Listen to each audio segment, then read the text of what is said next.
The number one way to be financially independent. There's really no alternative. There isn't any. And you know this. When I tell you what I'm about to share with you, you're like, oh, yeah, I get that.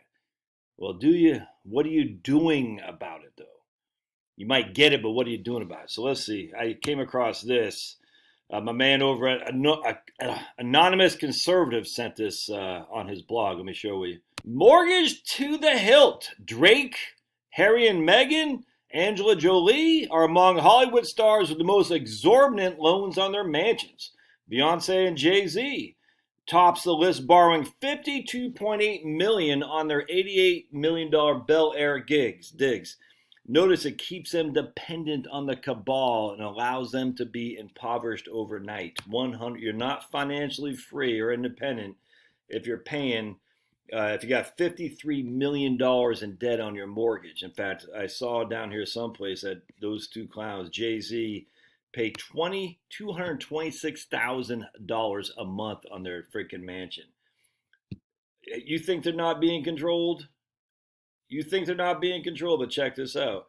Taylor Swift, Kanye West, and Rihanna are among those who have purchased properties without any help from the bank. Oh, Kanye, kicking ass and taking names again.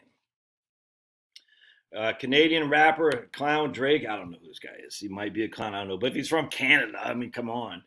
Has a $52.5 million mortgage with Bank of America after buying his Beverly Hills home from some clown named Robbie Williams for $75 million. Let's see. Daily Mail did some digging, and topping the list for outrageous mortgages are Beyonce and Jay-Z, who are worth a combined $1.8 billion. Let's see. We also got on here Harry and Meghan. Let's take a look here. Let's see about Harry and Meghan. Here's Marky Mark. Let's see. He put his mansion on the market for $87 million, but 2 months later borrowed $40 million. $40 million is yet to sell it. So, I mean, the problem is they're in debt up to their eyes, and they have Angelina Jolie pays $72,000 a month. Jennifer Lopez and Ben Affleck, $60,000 a month. Johnny Depp, Megan, there we go, they pay $40,000 a month. I mean, the Osbournes. I don't know who James Corden is. Adele's got no mortgage. Kanye, man, there you go.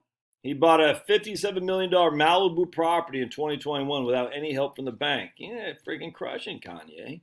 Rihanna bought 2 places within 4 months and didn't need a mortgage for either. Taylor Swift. I don't know who Robbie Williams is. Anyway, the point being is, look at Bug Eye there. If you are in debt that much, you have 1.8 billion of the liquid net worth. Yeah, okay. You see what they're doing to Kanye?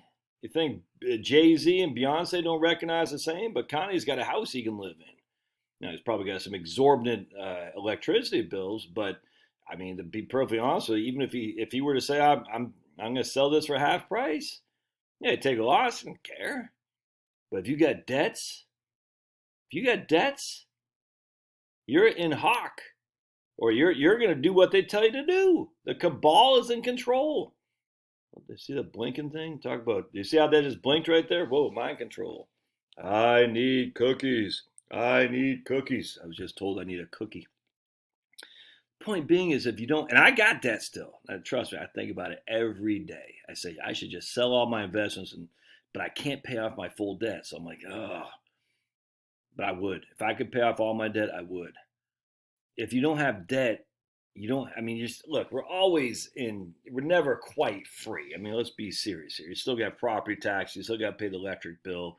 You know, you're never going to be free, but financially independent. I'm not talking about being explicitly independent from the globalist scam system that we have here.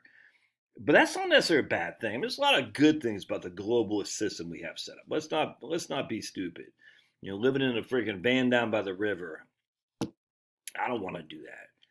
But the issue is, when you got debt to pay, that means they can foreclose on you. And that means you're going to do what they tell you because you got debts. The best way to be financially independent is to have no debt, man. There's just no other way around that. Then you can speak freely. You speak freely. Look at my man Owen Benjamin.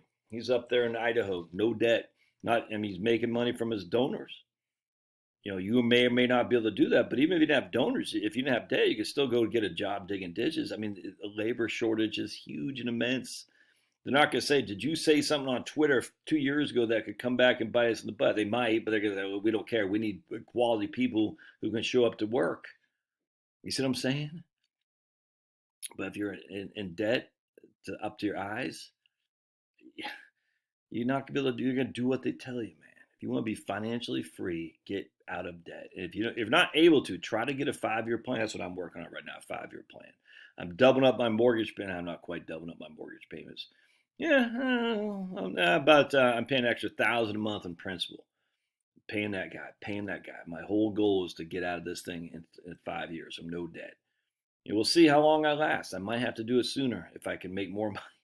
I don't know. You know what I'm saying? But still got a big tax bill to pay. But man, not having a mortgage means you can travel light. Hey, that'll be your thoughts. We'll see you.